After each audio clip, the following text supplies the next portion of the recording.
now like to call on our next witness, Ms. Rosemary Jenks, Director, Government Relations, Numbers USA. Welcome. Look forward to your testimony.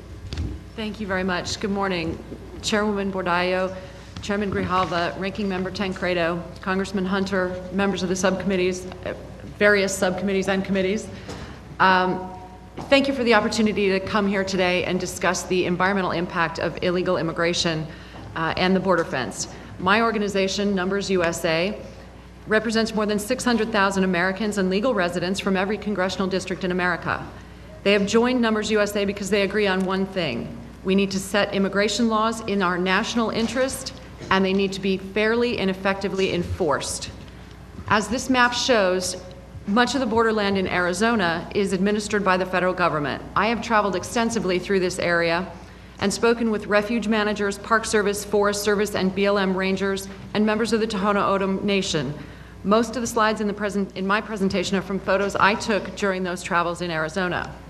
The Cabeza Prieta National Wildlife Refuge and Wilderness is one of the most beautiful and one of the most embattled lands in our country. This map of Cabeza Prieta from 1998 shows the historical condition of the refuge. There is one major road, Camino del Diablo, running through it, and then a handful of administrative roads. Over the next 5 years, this is the impact of illegal immigration on the refuge. The dark blue is abandoned cars, the turquoise is abandoned bicycles, the red is new roads, illegal roads and trails created through the pristine wilderness. The green is where fences have been cut and cattle has been allowed onto the refuge. There's a yellow line along the border on this very southern tip where the entire fence was stolen. And of course, it was a 3-strand barbed wire fence. It was not the kind of fence we're talking about today. Essentially, over a period of only 5 years, illegal immigration turned a unique and pristine refuge into a trash-strewn war zone. Deaths are reported there every year. During the summer, there are weekly search and rescue operations that the refuge has to pay for. Their Fish and Wildlife Service law enforcement has to go out and find and save lives, mostly due to exposure. These are examples of some of the vehicles that are abandoned, usually by smugglers in the refuge, have to be towed out, often are full of drugs. And this is just a sampling of the weapons, ammunition, night vision equipment, communications equipment that is confiscated from smugglers on the refuge on a regular basis now. Between 1999 and 2006, the typical group of illegal aliens moving across the refuge grew from small groups of 5 to 10 to large groups of 50 or more. The roads they have carved through the land are essentially permanent. Because of the soil composition, the larger ones like this will still be visible 200 years from now, even if you manage to stop new illegal immigration flows along them. And the thousands of tons of trash will continue to threaten wildlife and water sources for generations. There is good news on the refuge. The lesser long-nosed bat, which was listed as endangered in 1988, is found only in Arizona, New Mexico, and Mexico. There are only 4 known maternity roosts in the United States where these bats reproduce. One is an old mine shaft on the Cabeza Prieta Wildlife Refuge.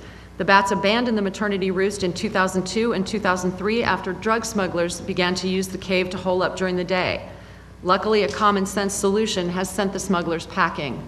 A fence was all it took. The bats are back. Organ Pipe Cactus National Monument is also on the front lines of the battle against illegal immigration.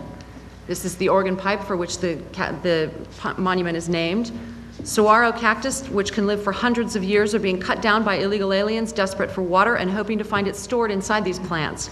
Since the water is stored in the plant tissues, they soon realize there is no available source of water, but the damage is already done. Just as in Cabeza Prieta, trails are being carved across the land at Organ Pipe. Judging by this trail, the posted sign acts more as a marker than a warning. The southern portion of Organ Pipe is closed to the public because it is too dangerous for either visitors or park employees due to smuggling activities. And again, the trash is everywhere. This memorial stands in front of the Chris Egley Visitor Center at Organ Pipe. On August 9th, 2002, Chris, a park ranger, was gunned down in cold blood by a drug smuggler who drove into the park from Mexico while being pursued by Mexican authorities. Having abandoned his vehicle, he ambushed Chris after Chris responded to calls for assistance from the Border Patrol. Chris was 28 years old. This is Chris's dad, Bob Egley, at the memorial on the spot where Chris was murdered. Bob sacrificed his eye for his country while serving in the Army in Vietnam. In 2002, he sacrificed his only son in another war.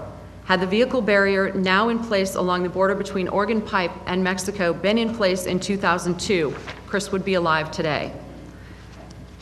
East of Organ Pipe is the Tohono O'odham Nation. There, too, illegal immigration is scarring the land with footpaths, evidence of smugglers transporting drugs on horseback, and trash. The Sonoran Desert National Monument is north of the Tohono O'odham Nation and is administered by the Bureau of Land Management. Extending well over 100 miles north of the border, it too is littered with evidence of illegal immigration. But perhaps the most frightening impact of illegal immigration on our public lands is the presence of what the military calls LPOPs, or listening posts, observation posts, essentially machine gun nests on U.S. soil. Mexican cartels send aliens illegally into the U.S. to take up positions on hilltops overlooking smuggling transportation routes. They generally take up positions in pairs. Most are police or military trained, and they're armed, often with AK-47s. Their job is to watch for Border Patrol and other law enforcement and guide smuggling vehicles around them. These LPOPs are located on BLM land about 70 miles north of the border between Tucson and Phoenix. And these are the views they see from the top of their hillsides as they're watching for U.S. law enforcement. Ms. Jenks, I extended the courtesy as much as I did for Ms. Perez, so... I appreciate that. I will wrap it up right now. The point of this is that every single law enforcement from all of our public agencies, our federal agencies, walks out of his home every day, goes to work, and knows he's going to be in the gun sights of one of these spotters. And that is not something we should ask of them. The invitation to this hearing asked what message the Border Fence would send. My answer is exactly the right message. Okay. That you come legally or you don't come at all, because cheap labor and cheap votes come at an unacceptably high price. Thank you very much.